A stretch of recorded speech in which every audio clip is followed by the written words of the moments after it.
Welcome to the first Ask Dan Windows of 2016. This week we're going to talk about the future of Windows 10 Mobile, what I liked most about CES, and maybe even a little bit about that Surface phone. Stay tuned.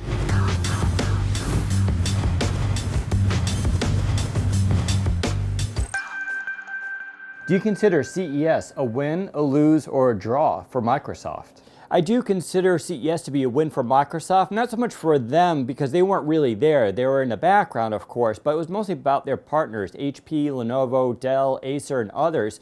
Basically looked really good. There was a lot of great Ultrabooks announced. Very excited for those coming in the spring. We didn't see too much in the way of Windows 10 Mobile. We did see something from Acer as well as Alcatel One Touch, but we'll see later on this year as well as Mobile World Congress. But by comparison, CES actually was not a great show this year. Basically, a lot of people were disappointed, and a lot of things like IoT and a lot of the sort of gimmicky drone stuff that came out.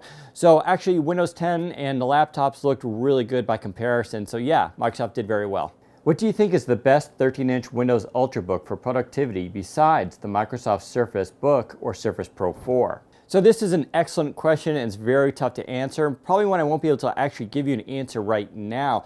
Part of the problem is at CES we saw a lot of announcements of new Ultrabooks that'll be coming out around February and March this year. So I kind of want to reserve judgment until I get my hands on those. Having actually sampled them a little bit at CES, I can say HP has a strong lineup coming out, as does Lenovo. I'm very excited about the X1 Yoga that is now coming out. And Dell's XPS 13 still looks phenomenal. I'm testing right now the latest version, and they're actually updating that even a little bit more by adding Iris Pro graphics at the high end. So there's a lot of great Ultrabooks out there, but I would look at HP, Lenovo, and Dell as to what they're doing, and basically wait a few months before we get those reviews out. But there's a lot of good choices coming out there. It's really hard to decide. Everybody has their advantage. Don't forget, Razer too announced their own gaming notebook that's coming out, which was also fantastic to hold. So if you're into gaming, you want to look at that. If you're more into productivity, HP and Lenovo, I think, are your go-to bets. And if you're just a regular consumer, you can't go wrong with the Dell XPS 13.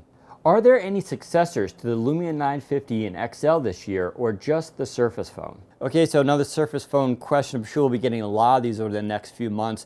Since we don't really know much about that device, it's just going to be very high-end is all we know. It's kind of hard to say anything else about it.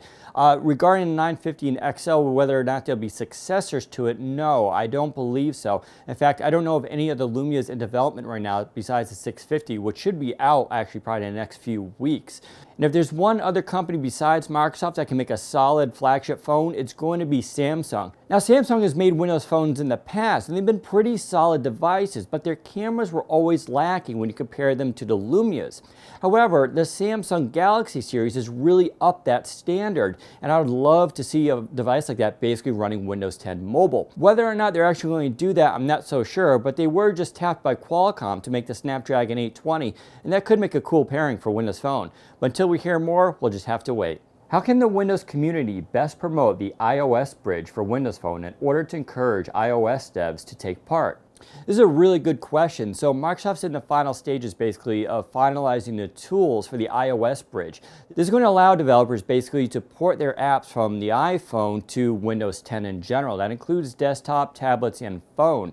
Now, of course, the issue is how do you get developers to know about this? We sort of presume that every iPhone developer just automatically knows, but in a lot of cases they don't. After all, they focus mostly on the iPhone and maybe don't pay attention to what's going on with Microsoft. So the really good solution here is basically contact the developer either through Twitter, email, and let them know that these bridges exist, and you'd love to see their apps come over to Windows 10.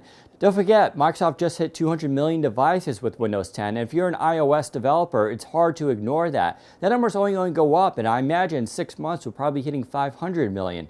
So just contact the developer, let them know, and maybe we'll even start some campaigns at Windows Central. Can Microsoft's mobile division remain viable if they can't get the market share over 3%? And will they keep making phones? So there's always this concern that Microsoft at any point is going to abandon Windows 10 Mobile. I've said in the past I don't think that will happen, and Microsoft CEO Satya Nadella basically said the same thing recently. It's not really about market share, it's about having that presence there and being able to complete the full spectrum of Windows 10.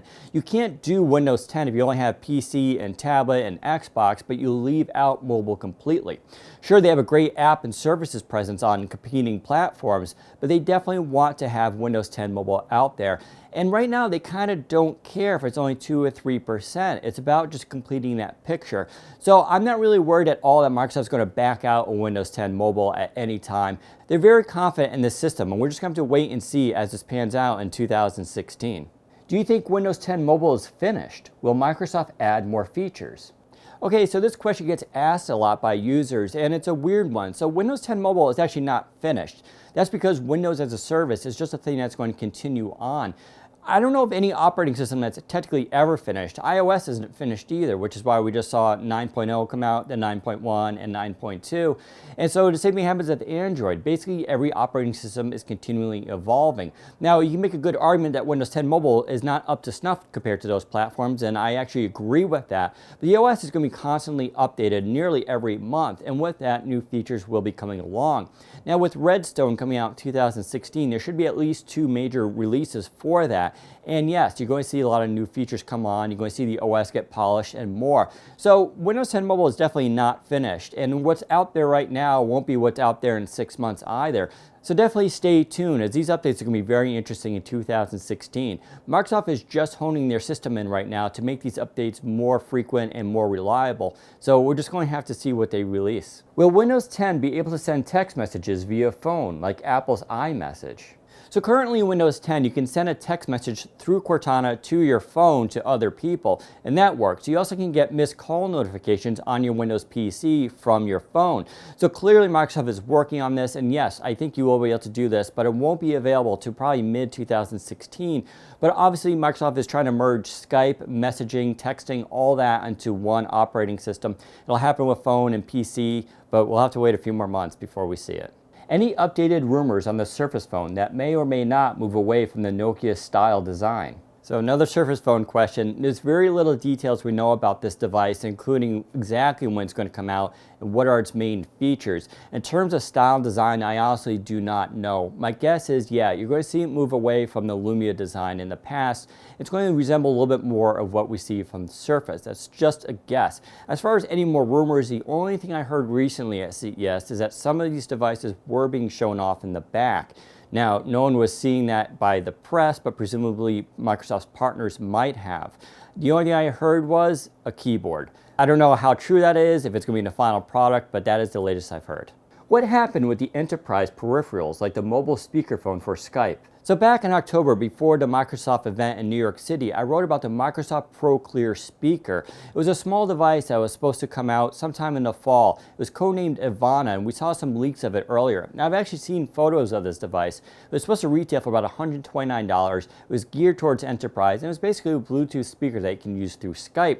I don't actually know what happened to this device, but presumably it got canceled. And to be honest, I don't think it was anything absolutely amazing. It was basically a Bluetooth speaker that was sort of just geared for Skype. It had cool microphones on it, rechargeable, and you can move it around with you. I don't know what actually happened with it. We'll have to wait and see if they're going to actually release it, but like a lot of things with Microsoft, it might have been cut. Would you recommend updating the Lumia Icon through the Insider program, and when should I do that?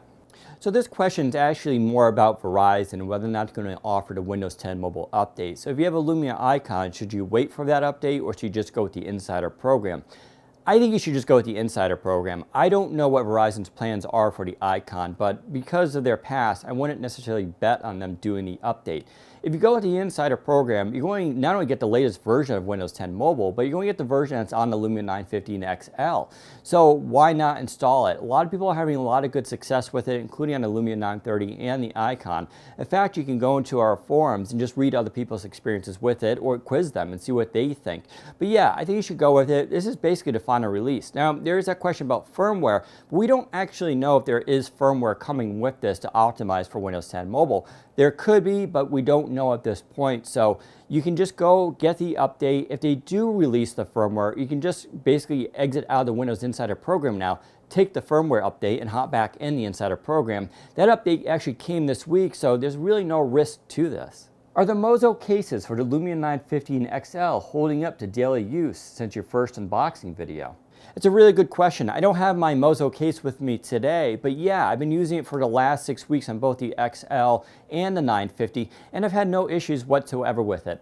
True, the white one can get a little bit dirty if you put it in the right environment. After all, it's just leather and it's white, so sure, it can pick up dirt, but you have to be pretty conscious about doing that. For instance, my jeans had some color rub off onto it. Now it just rubs off, no issue there, and I think that's to be expected. As the actual quality of the Mozo case, I've had no issues. There's no cracking, no creaking. If there is creaking, you can of course solve it by just jamming a little paper in there. But most people have had very good success with it. You can go into our forums and read people's experiences with them, but the reception has been very good. Now this raises another question regarding demand. Mozo's obviously having a very difficult time meeting that. So if you placed an order a few weeks ago, you probably still didn't get it. You can count me in that boat as well. And that's unfortunate. I did hear Microsoft stores were supposed to carry these so you could just walk in and buy them. But if you order it direct from Mozo and you still have to wait a month, it does say something. I don't know exactly what happened here, if they just didn't anticipate this much demand. Obviously, even Microsoft's having a difficult time selling the Lumia 950 and XL and keeping up demand with those as well. So this is definitely a tight supply issue. It's unfortunate, but I think they are worth the wait if you're committed to both of these phones. So that does it for this week's episode. Remember, if you have a question, use hashtag AskDanWindows on Twitter or use our email, askdan@windowscentral.com, and maybe we'll pick yours. Thanks for watching. Take care, everybody.